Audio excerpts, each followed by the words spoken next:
Iniciamos ¿qué será? El estudio, la enseñanza, ahora sí acerca de la iglesia. Vamos a estar viendo qué es la iglesia, dónde nació, cuándo empezó a edificarse, cómo es su gobierno, con qué propósito Dios la creó. Y vamos a tratar, hermanos, de empezar a profundizar en esto. La introducción, vimos como introducción las criaturas de Dios, los gentiles, los judíos, los hijos de Dios. No vimos los ángeles, pero también son criaturas de Dios, con la intención de que cuando veamos acerca de la iglesia podamos ubicar quiénes son los gentiles, quiénes son los judíos y quiénes son los hijos de Dios, o quién es la iglesia o forma parte de la iglesia. Así que después de esta, imagínense, larga introducción, entramos en materia para estudiar lo que es la iglesia, que es el propósito de este primer trimestre. Así es que vamos a iniciar estudiando el significado de la palabra iglesia, el uso que se le da a la palabra iglesia en el Nuevo Testamento. Vamos a ver aspectos de cómo se utiliza esta palabra iglesia, y la segunda parte la vamos a dedicar a la edificación de la iglesia, cómo inicia la edificación de la iglesia, que es un proceso lento y bastante largo. Así es que empezamos pues por la palabra iglesia. La palabra iglesia está compuesta de dos palabras griegas, que es ek, que significa fuera de o salir de, y la segunda palabra es llamar. Esto tiene que ver con un llamamiento, tiene que ver con una invitación, y es una invitación con un propósito para. Así es que la palabra eclesia está dirigida a un grupo o compañía de los que son llamados fuera. Para que podamos entender un poquito más y hacerlo gráfico, dentro de la esfera del pueblo gentil, que somos todos desde Adán, ¿recuerdan? Han sido llamados, han salido un nuevo pueblo, y este nuevo pueblo son los hijos de Dios. En la siguiente diapositiva vemos ya que como definición de la palabra eclesia, que es llamar fuera, se utilizaba para convocar, para llamar, para hacer una convocación en un lugar determinado. La convocatoria era hecha por medio de un heraldo, de una persona que iba pregonando o iba a caballo para invitar, en este caso, por ejemplo, a los ciudadanos. Como viene de la raíz griega, por supuesto que el griego se hablaba en Atenas, que era la capital de Grecia. Y ellos utilizaron esta palabra para convocar a los ciudadanos, para reunir a los ciudadanos con el propósito de hacer nuevas leyes sociales. O un rey convocaba al pueblo para darles una nueva noticia. Por ejemplo, que la reina estaba esperando al futuro rey, un bebé. Entonces convocaba al pueblo para darles un anuncio. Y así se usaba la palabra iglesia, para convocar. También su uso antes del cristianismo, porque ¿cuándo surgió el cristianismo, hermanos? Lo vamos a ver, pero es ya en lo que conocemos después de Cristo, en el nuevo pacto, hablando en términos bíblicos. Pero antes ya se usaba la palabra iglesia. Entonces, antes del cristianismo, esta palabra se utilizaba para designar una asamblea de ciudadanos libres en una ciudad o estado convocada por un heraldo para reunirse. Entonces se usaba con fines políticos. Aquí en su colonia hay un presidente. En cada colonia de la ciudad de Tehuacán hay un presidente. Y ese presidente convoca a juntas para darles a conocer alguna situación con respecto a su colonia. Por ejemplo, en la colonia que yo vivo, nos convocan cada 2 años, cada 3 años, para elegir un nuevo presidente de la colonia. Y ese presidente se encarga de ir al ayuntamiento a gestionar algún permiso o a pedir algún apoyo del ramo 33. Entonces, la idea de la palabra iglesia entonces es convocar para reunirse ya en un lugar y con un propósito. Así se usaba. Ahora, también la palabra eclesia se usaba para reunir al ejército. ¿Y para qué se reúne a un ejército? Sí, para salir a la guerra. Así era el uso de la palabra eclesia. Lo que quiero decir, hermanos, que la palabra iglesia no es exclusiva de los cristianos. Es una palabra que se tomó del lenguaje griego, como cualquier palabra. ¿Tiene su historia la palabra iglesia? Sí, como la tienen muchas otras palabras. Por ejemplo, yo recuerdo que, no sé, ¿a quién le tocó usar el Viper? Que fue antes del celular. ¿Sí? Y Electra lo hizo muy famoso, que fueron los primeros aparatos donde se mandaban textos, ¿verdad? Así le llamaban al aparatito, Viper, ¿sí? Pero después decían, ahí me mandas un bipazo, y nació esa palabra. Y cuando decían, hay un bipazo, sabíamos que nos iba a llegar, ¿qué? Un mensaje. Ahora usted usa el WhatsApp, ¿sí o no? Tiene su aplicación en su celular. Y no solamente manda mensajes de texto, sino también audios, fotografías y hasta videos. Y cómo ha crecido la tecnología, ¿verdad? ¿Y cómo le llamamos ahora? ¿Un WhatsApp o un WhatsAppazo? ¿Sí? Entonces ya inventamos, sacamos una nueva palabra. Entonces ahora entendemos por hay un WhatsAppazo, no un WhatsApp. Es decir, que me vas a enviar un mensaje, una fotografía. Y así se creó la palabra WhatsAppazo. ¿Sí? Entonces, pero viene de la aplicación WhatsApp. Bueno, entonces la palabra eclesia ya se usaba para otras cosas, para reunir a los ciudadanos. Por cierto que en Atenas, ahí practicaban la democracia temprana porque eran ciudadanos libres. De ahí empezó a nacer la idea de la república que los romanos tomaron para hacer su imperio y ser una república con un senado, ¿verdad? Y con leyes y con un buen ejército y cobrar impuestos. Y nos ha llegado hasta nosotros porque somos República de los Estados Unidos Mexicanos. Nuestro gobierno es una república. Bien, entonces se reunía o se convocaba o se usaba esta palabra para reunir un grupo de ciudadanos o para reunir un ejército para salir a la guerra. Ahora, los judíos,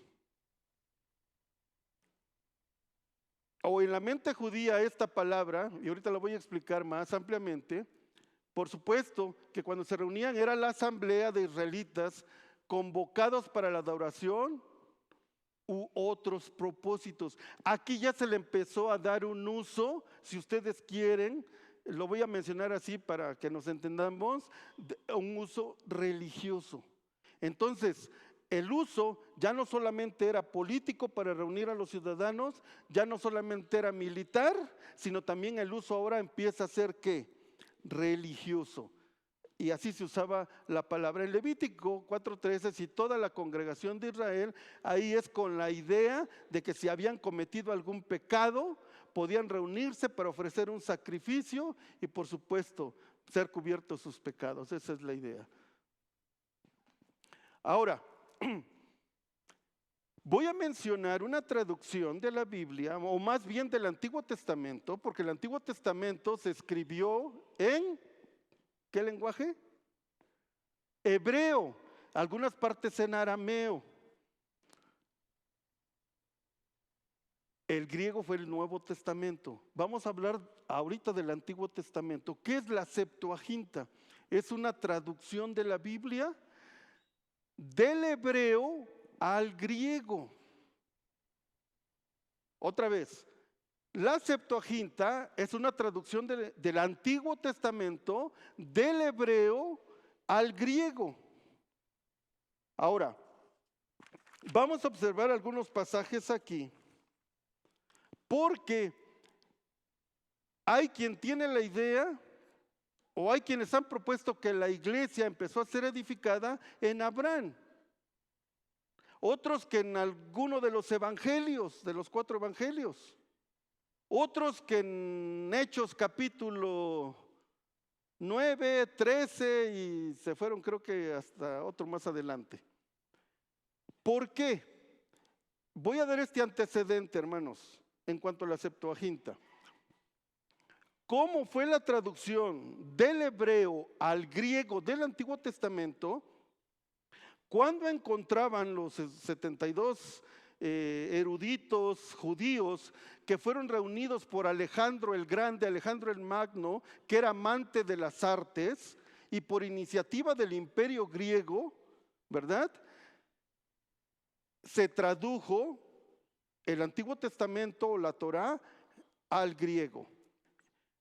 Y en las palabras donde aparece reunión, asamblea o convocación, plasmaron en el griego, por supuesto, o la traducción fue con la palabra eclesia. Deuteronomio 4:10, por ejemplo, dice: recuerda el día que estuviste delante del Señor tu Dios en Horeb, cuando el Señor me dijo: reúneme al pueblo para que yo les haga oír mis palabras. En griego alcanzan a ver en amarillo que aparece 2 veces eclesias y eclesianon. En la traducción, bueno, aquí se ve más grande, ¿verdad? Ahí está, eclesias y abajo eclesianon. 2 veces aparece. Entonces, ¿desde el Antiguo Testamento aparece la palabra iglesia? Sí, pero en la traducción griega, no en la hebrea. Otro pasaje, vamos a ver otro pasaje. Josué 8:35. Todas las palabras al Moisés, cuando ya eran sus últimos días o ya iba a morir, le dio una recomendación a Josué, que todo lo que Moisés había escuchado de Dios, todas las palabras que recibió de Dios, Josué las tenía que repetir al pueblo. Y de eso está hablando este versículo. Y dice que no hubo ni una palabra de todo lo que había ordenado Moisés que Josué no leyera delante de toda la asamblea de Israel, incluyendo mujeres, niños, forasteros, gentiles que vivían entre ellos. En griego, en la Septuaginta, ven en amarillo eclesia, otra vez, eclesia. Vamos con un ejemplo más, y este lo vamos a recordar mucho, porque es cuando David iba a pelear con Goliat. Dice en 1 Samuel 17:47, justo ya estaba David por salir a pelear, dice: y que sepa toda esta asamblea, ¿qué vas a ver? Que el Señor no libra ni con espada ni con lanza, porque la batalla es del Señor y Él los entregará en nuestras manos. La palabra asamblea fue traducida en la Septuaginta con la palabra ¿qué? Eclesia. Entonces, si nosotros hacemos referencia al Antiguo Testamento en griego, ya vamos a encontrar la palabra iglesia, pero es por la traducción. ¿Sí? Y como eclesia significa, ¿verdad? Llamar o reunir, ¿verdad? O sacar de un lugar para otro, en un lugar y con un propósito. Ahora, vamos a resumir esto. Entonces, para los griegos, Eclesia es una asamblea democrática de ciudadanos libres. Hermanos, ¿qué significa la palabra democracia? Demos, pueblo; kratos, gobierno. Que el gobierno o la autoridad radica en el pueblo. Eso pensaban ya los griegos. Entonces, como la autoridad residía en el pueblo, por eso se reunían para hacer leyes sociales. El mismo pueblo creaba sus leyes. Ahora, para los judíos, el pensamiento judío también era una asamblea, pero teocrática, con la finalidad de adoración o de ofrecer sacrificios a su Dios, y así este pueblo mostraba que le pertenecía a su Dios. Entonces, en otras palabras, la palabra eclesia para el pensamiento griego era con fines políticos, y la palabra eclesia que usaba el judío o él tenía en su mente eran con fines religiosos. Vamos adelante. Los significados, tanto la democracia como teocrático, hacen una combinación, hermanos, y ahorita les voy a explicar cómo es que la iglesia, su gobierno debe ser democrático, pero sometido a la teocracia. Esto es importante, lo vamos a ver mucho más adelante con pasajes bíblicos, etcétera, etcétera, pero ahorita es un adelanto. Todos los miembros son iguales y libres, pero Dios es la base de su libertad y la fuente final de autoridad. ¿Qué quiere decir esto, hermanos? Que todos los que estamos en Cristo, que pertenecemos a la iglesia de Cristo, y ahorita ya lo vamos a explicar, todos, hermanos, somos iguales. Todos estamos en igualdad de condiciones. Todos. Porque Dios, para empezar, no hace acepción de personas.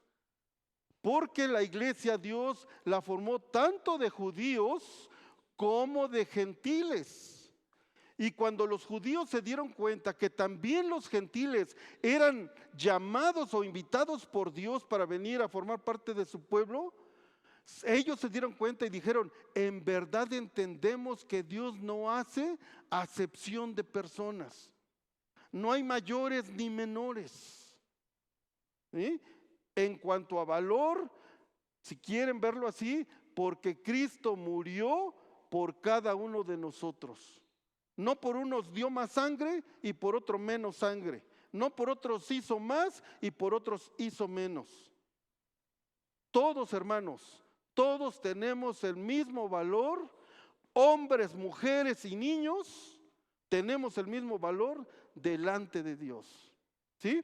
Ahora, al ser iguales, hermanos, nosotros podemos tomar una decisión, llegar a un acuerdo, pero aunque manejemos nosotros democracia, porque todos tenemos voz y voto, tiene que ser sometida ¿a qué, hermanos?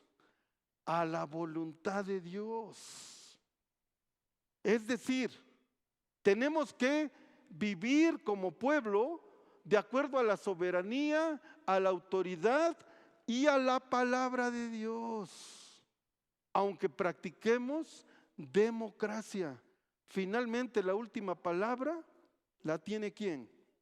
¿Entendemos esto, hermanos?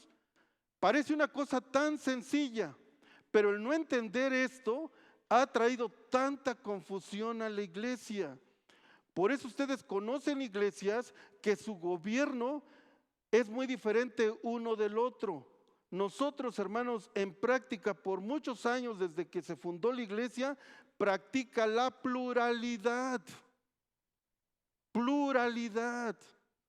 Y pluralidad habla de varios. ¿Cuál es nuestra desventaja? Que todos somos responsables y a la hora de la hora nadie es responsable.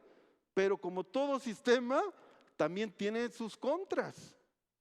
Hay algunas otras iglesias que uno solo es el que tiene la autoridad. Pero cuando se muere ese uno solo, se queda sin cabeza. Esa iglesia, hablando en términos humanos. Bien, entonces es algo que debemos que entender, hermanos, que nosotros finalmente nuestro respaldo o nuestra autoridad es una teocracia. Buscad primeramente el reino de Dios, la autoridad de Dios, y las demás cosas vendrán por añadidura, no solamente materiales, sino también las decisiones que como iglesia, ojo, no como congregación, como iglesia, es decir, los que son salvos, los que son miembros de la iglesia, que es otro tema que vamos a ver, cómo ser miembros, cómo Dios nos hace miembros de su cuerpo, de la iglesia, y lo vamos a ir viendo con lujo de detalle. ¿Sí? Bien, estamos ahorita en el estudio de la palabra eclesia. Seguimos adelante. ¿Cómo se usó la palabra en el Nuevo Testamento? La palabra iglesia o eclesia. Se usó en forma singular cuando se refería a una iglesia que estaba en una casa en una ciudad, como aparece en Hechos 8:1. Dice, en aquel día se desató una gran ¿qué? Persecución en contra de, específicamente, de la iglesia en Jerusalén, no en todo el imperio, la que estaba en Jerusalén, porque la primera iglesia o la iglesia primitiva empezó su edificación en Jerusalén, ¿sí? También se usa en un sentido plural para designar una iglesia en un estado o en una provincia, como aparece en 1 Corintios 16:19, que dice, las iglesias de Asia, o aquí decir las iglesias de América, os saludan Aquila y Priscila con la iglesia que está en su casa. ¿En casa de quién?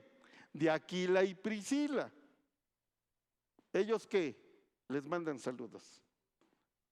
Vamos a la siguiente. También hay un uso general para designar la iglesia. Hechos 12:1. El rey Herodes echó mano a algunos que pertenecían a la iglesia para maltratarlos. Y también se usa la palabra iglesia de una manera muy general o universal. En Efesios 1:22, Él lo dio por cabeza sobre todas las cosas. ¿A quién? A la iglesia, la cual es ¿qué? Su cuerpo. Vamos a la siguiente. Seguimos con el uso general, pero miren, desde el punto de vista político, desde el punto de vista judío y desde el punto de vista ya cristiano. Hechos 19:32. Así que unos gritaban una cosa y otros otra, porque había confusión. ¿Dónde?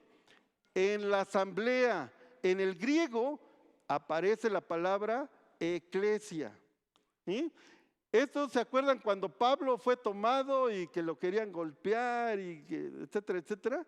Entonces no se ponían de acuerdo el pueblo.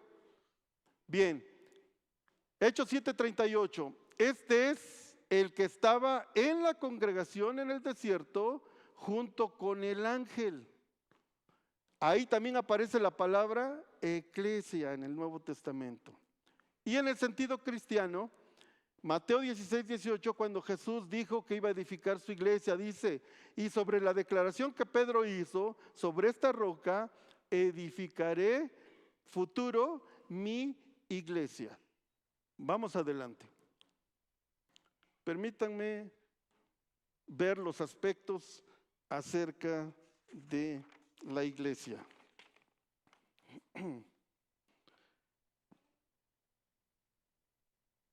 La iglesia, hablamos o se usa en un sentido universal, hermanos, porque la iglesia está en Japón, hay cristianos en Rusia, entre los musulmanes en Marruecos hay iglesia, en Etiopía, en Sudáfrica, entre los árabes, entre los israelitas o los judíos hay pueblo de Dios, en Irán hay pueblo de Dios. Entonces, todos los que son hijos de Dios formamos parte de la iglesia y la iglesia es universal. Pero también la Biblia habla de los que están, los que estamos aquí en la tierra y los que se han adelantado, no forman parte de la iglesia, y los que están en la presencia de Dios. Entonces, se usa en el sentido, en este aspecto, en que todos formamos parte de la iglesia, todos los que hemos nacido de nuevo. Y Hebreos 12:23 lo dice: a la asamblea general e iglesia de los primogénitos que están inscritos en los cielos. ¿Quiénes son los primogénitos? En plural, el primogénito fue Jesús, y los primogénitos es la iglesia, hermanos, todos los que habrán de resucitar. Bien, ahora, aquí hice una diferencia. La asamblea general es una palabra, paneguris, que significa reunión masiva o congregación. Y aparte, aquí hace una diferencia con la iglesia, o la palabra eclesia, que son los llamados fuera. Vamos a seguir viendo otros aspectos. Para referirse a la iglesia local, las iglesias de Asia, ya vimos, de un continente, os saludan Aquila y Priscila, este ya lo habíamos visto, con la iglesia que está en su casa, o sea, una iglesia que está en un lugar que es local, que hay una dirección y que se puede identificar.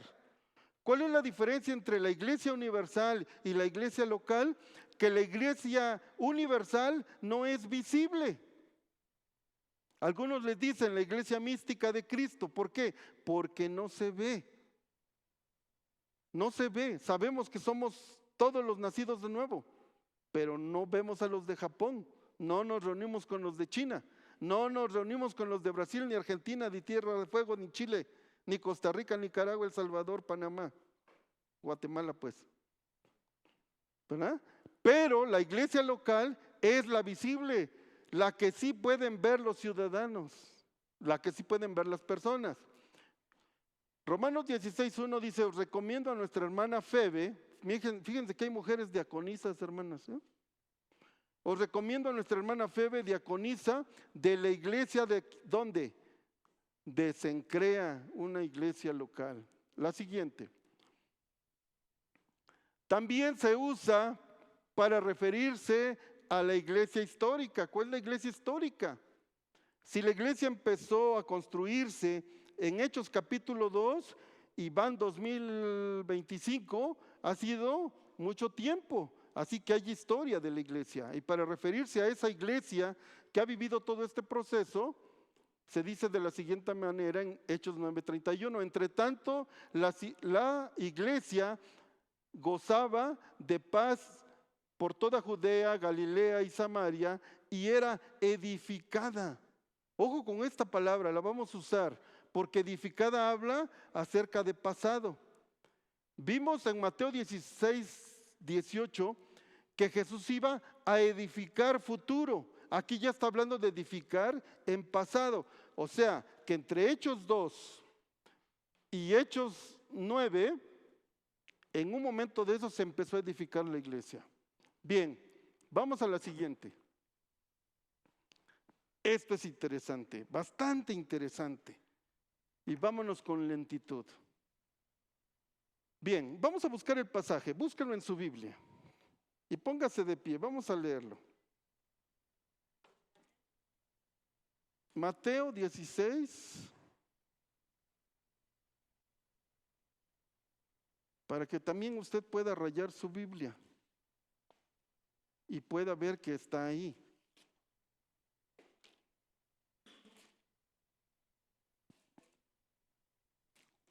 Y pueda ponerle hasta los numeritos si gusta, que tengo aquí. Vamos a estar en pie, hermanos, un momentito.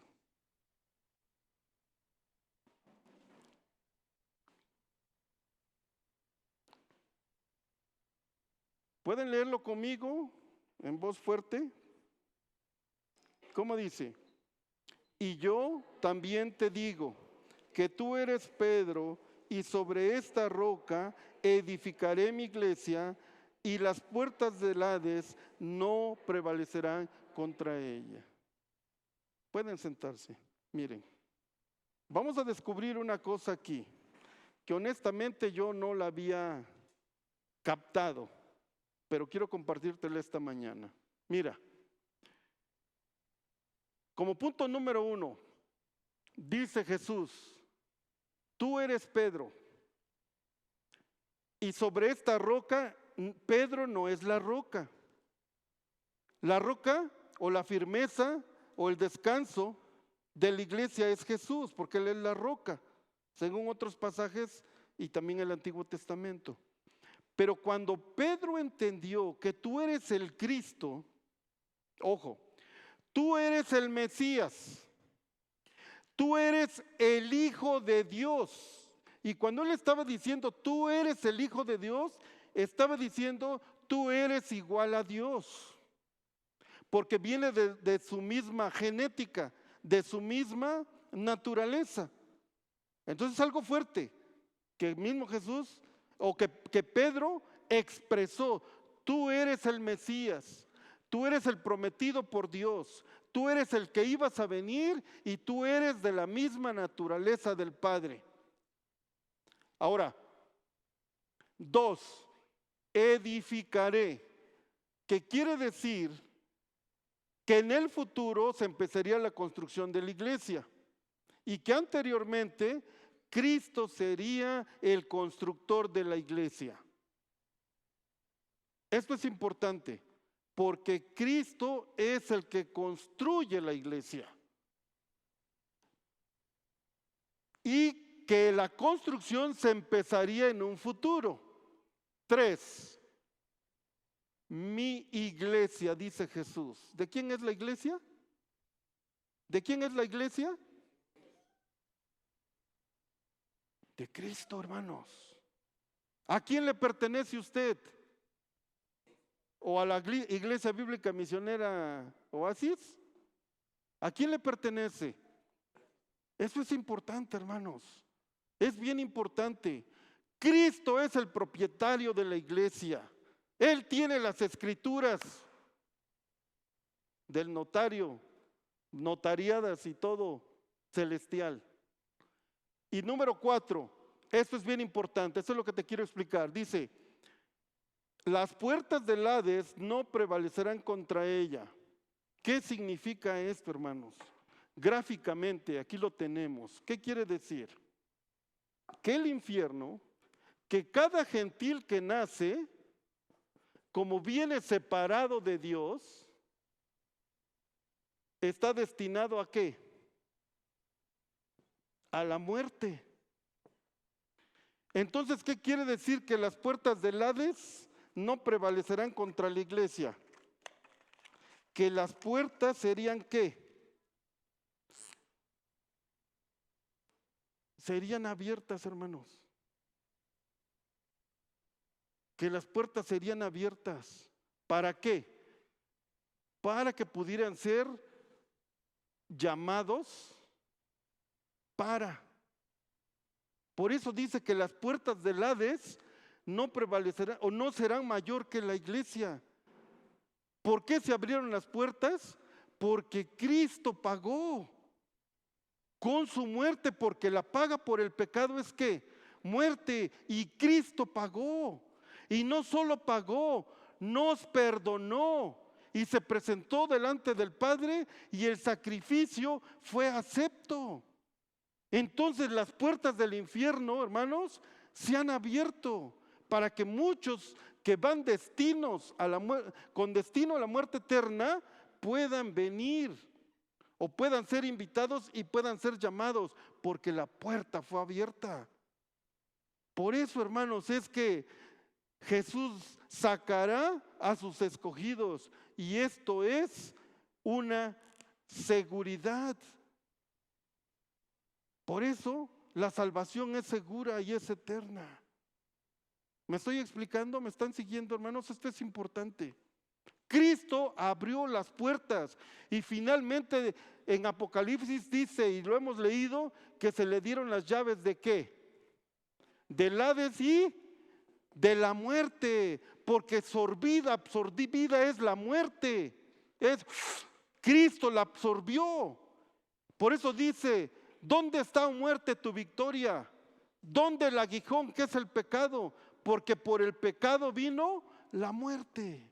¿Me estoy explicando, hermanos? ¿Sí? Entonces ahora Cristo Jesús, por medio de su evangelio, puede invitar, puede llamar a gente que estaba destinada desde su nacimiento físico a la muerte. Y Él nos llama y nos invita para darnos ¿qué? Vida eterna, amén. Sí. ¿Me están siguiendo? ¿Sí? ¿Están comprendiendo, hermanos? Esto es importante. Esto es bastante importante y debemos tenerlo bien claro. Vamos a la siguiente. Esto se va a empezar a poner emocionante. Miren, ahora otra cosa. ¿Por qué la iglesia empezó a edificarse en Hechos capítulo 2? No nació con Abraham, no nació en ningún otro momento. Vamos a ver cómo la misma Biblia nos va llevando. Solamente que hay que leerla. Hay que ver todo el contexto de Dios.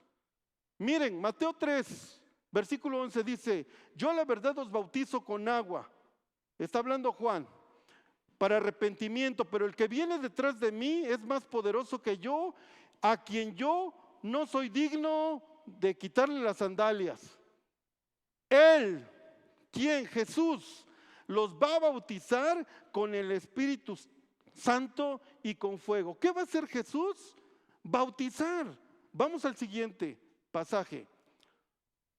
Hechos 1:4, miren, y estando juntos les mandó que no salieran de Jerusalén, era cuando iba a ascender Jesús al cielo, sino que esperaran la promesa del Padre. ¿Cuál era la promesa del Padre? El Espíritu Santo, la cual le dijo, esa promesa que oíste de mí. Versículo 5 de Hechos 1, pues Juan, ya lo vimos, Mateo 1:3, que Juan bautizó con agua para arrepentimiento, y ahora Lucas, que escribió Hechos, está diciendo, Juan bautizó con agua, pero vosotros seréis bautizados hacia adelante, hacia el futuro, bautizados con el Espíritu Santo. ¿Dentro de cuántos días? Pocos, porque después de la ascensión de Jesús, que fue a los 40 días después de la Pascua, la fiesta de Pentecostés era en el día 50. En pocos días quiere decir que 10 días. En 10 días iba a venir el Espíritu Santo para bautizarlos. Y esa palabra, hermanos, bautizar, es importante. Bautizar. ¿Qué significa bautizar? Mojados completamente. O sumergirse, zambullirse, o clavarse. Pero la idea es que tienes que estar mojado completo, completamente. Ese es bautismo. ¿Sí? Vamos a seguir adelante. Miren, Hechos 1:15. Ya nos fuimos a 1:15. Dice 11:15. Cuando comencé a hablar, dice Pedro, el Espíritu Santo descendió sobre ellos. ¿Sobre quiénes ellos? Los gentiles. ¿Se acuerdan de Cornelio? Que era gentil. Dice, yo empecé a hablar, les empecé a hablar de Jesús, de que había muerto en la cruz. Y mientras yo les estaba hablando, dice, descendió el Espíritu Santo sobre ellos, tal como lo hizo sobre nosotros al principio. ¿Cuál fue ese principio? Hechos capítulo 2. Aquí habla ya del bautismo en pasado y que fue en un principio. ¿Cuándo fue bautizada la iglesia o la primera iglesia en Jerusalén? En Hechos capítulo 2. Ahora, vamos a seguir. 16. Entonces me acordé de las palabras del Señor cuando dijo, Juan bautizó con agua, pero vosotros seréis bautizados ¿en agua? No, con el Espíritu Santo. Vamos a la siguiente. Miren lo que dice 1 Corintios 12:13. Y esto sella, hermanos, lo que estamos diciendo. Pues por un mismo espíritu todos fuimos, dice Pablo. Se incluye ya Pablo. Acuérdense, Hechos 9. Por un mismo espíritu todos fuimos ¿qué? bautizados en un solo cuerpo, ya judíos o griegos, ya esclavos o libres, y a todos se nos dio a beber del mismo ¿qué? Espíritu. Porque la construcción empezó en Hechos 2, hermanos. Después, en Hechos 9, Pablo es llamado y es bautizado por el Espíritu Santo. Después, en Hechos 10, Hechos 11, y como lo hemos visto, Cornelio, los primeros gentiles, fueron ¿qué? Bautizados con el Espíritu Santo. Ahora yo les pregunto a ustedes, ¿cuándo fueron bautizados con el Espíritu Santo? ¿Mm? Exacto, hermanos. Sí, todos hemos sido bautizados por el Espíritu Santo. Sí, por el Espíritu Santo hemos sido sumergidos, mojados completamente por el Espíritu Santo y nos metió a la iglesia, hermanos. El llamamiento es por medio del Evangelio, por medio de la palabra, y nosotros por la fe creímos a esa palabra, a ese Evangelio, que esa fe, el Espíritu Santo, ¿verdad? Y generó en nosotros y dijimos sí a Jesús. Y en ese momento fuimos bautizados. ¿Por qué? Entre un paréntesis. Entonces, ¿por qué algunos hermanos dicen que como manifestación del bautismo del Espíritu Santo hay que hablar en lenguas? Eso sucedió en Hechos 2 y también con los gentiles en Hechos 10, sí. Pero ¿qué eran esas lenguas, hermanos? ¿De qué hablaban? De las maravillas de Dios y que eran cosas entendibles. Pero bueno, esa es otra lección. Aquí lo que estamos haciendo énfasis es que fuimos bautizados por el Espíritu Santo dentro de su cuerpo. Y Corintios lo deja claro, hermanos.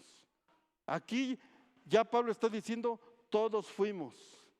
Y ahí explica que tanto judíos como gentiles o griegos, todos fuimos bautizados por el mismo Espíritu y a todos se nos dio a beber del mismo Espíritu. Hay otros pasajes donde habla ya para los nuevos creyentes que hemos sido, ¿verdad?